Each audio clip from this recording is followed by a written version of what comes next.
In an age when myths walked the earth, there was a kingdom unlike any other. A vast, sun-drenched savanna, split down the middle by a chasm so deep it was said to touch the very bones of the world.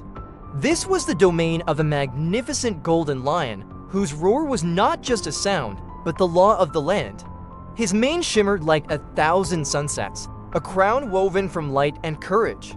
He was the undisputed king, a symbol of strength and unwavering justice. Every creature, from the towering giraffes to the swift gazelles, lived in peace under his watchful, golden eyes. The land thrived, a perfect tapestry of life, harmony, and sun.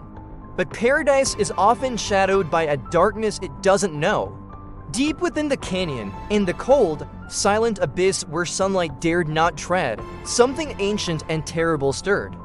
This was the underworld, a realm of perpetual twilight, and its ruler was a being of pure venom and shadow, a colossal Serpent Queen. Her scales shimmered with an oily, hypnotic iridescence, and her eyes held the cold emptiness of a starless night. She had slumbered for eons, but now a bitter envy coiled in her heart. She craved the sun she could not feel, the life that flourished so far above her. The Serpent Queen began to exert her power.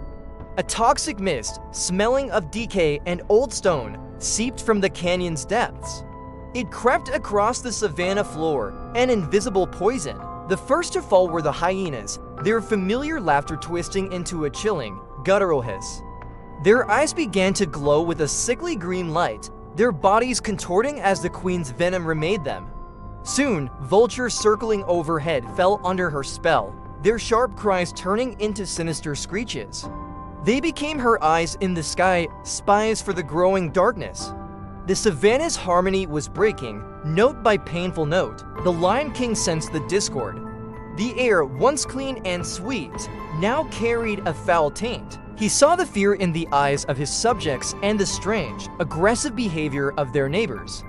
The familiar sounds of the wild were being replaced by an unnerving silence, punctuated by the hisses of his once loyal creatures. His roars, which used to be met with respect, were now answered by a defiant, venomous chorus from the canyon's edge. A shadow was falling over his kingdom, and he knew its source lay deep within the earth. His duty was clear. He was not just a king, he was a guardian. With a final, loving gaze across his golden plains, the lion turned towards the great abyss. He stood at the precipice, the wind whipping through his mane, carrying the stench of the underworld. He wasn't just descending into a canyon, he was stepping into a legend, a confrontation foretold by the stars.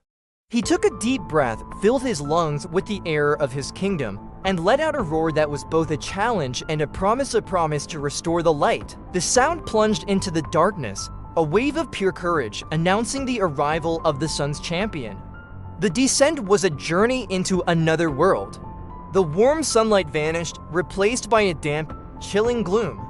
Strange, phosphorescent fungi cast an eerie glow on the jagged rock walls.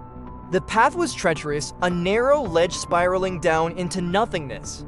The air grew thick, heavy with the Serpent Queen's malevolent presence. Whispers slithered around him, voices of doubt and fear trying to erode his resolve.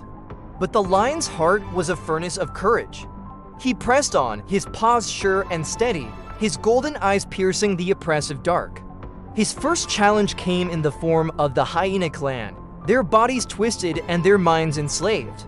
They swarmed him, a cackling, hissing mob with glowing green eyes. They were no longer the scavengers he knew. They were extensions of the queen's will, driven by a mindless hunger for destruction. The lion met them not with rage, but with a heavy heart. He dodged and weaved, his powerful shoulders shrugging off their snapping jaws. He used his immense strength not to kill, but to disable, to push them back. Each pained yelp was a tragedy, a testament to the queen's corruption. Deeper still, he encountered the crocodiles. Once rulers of the riverbeds, they were now armored monstrosities, their scales coated in a slimy, venomous sheen. They lunged from murky pools, their jaws snapping with the force of a landslide. The battle was a brutal ballet of power. The line was a blur of gold and muscle, evading death rolls and tail whips. He used the terrain to his advantage, luring them onto dry rock where their movements were clumsy. He was fighting a war on two fronts, against his fallen subjects and against the poison that controlled them. Finally, he reached the heart of the abyss, a colossal cavern lit by the pulsating glow of giant, sinister crystals. And there, coiled around a throne of black obsidian, was the Serpent Queen. She was larger than he could have imagined, a mountain of iridescent scales and cold fury. Her forked tongue tasted the air, and her eyes, to bottomless pits of malice, fixed on him. Her voice echoed in his mind, not as sound, but as a chilling thought. So the little sun cat has come to die. Her hiss was the sound of grinding stone. The final battle began. The queen moved with impossible speed, a river of muscle and venom. She struck, her fangs, carved from solid, poison-filled crystal, aiming for his heart. The lion was equally fast, a golden comet in the darkness. He met her strikes with claws of his own, sparks flying as they raked against her diamond-hard scales. His roars shook the cavern, challenging her psychic whispers of despair. It was a clash of fundamental forces, the warmth of the sun against the cold of the abyss, courage against corruption, life against a creeping, venomous end. The queen, enraged by his defiance, unleashed her ultimate power. The cavern's crystals flared, bathing the scene in a nauseating green light. She lunged, her massive body uncoiling like a released spring, jaws agape to deliver the final, venomous bite.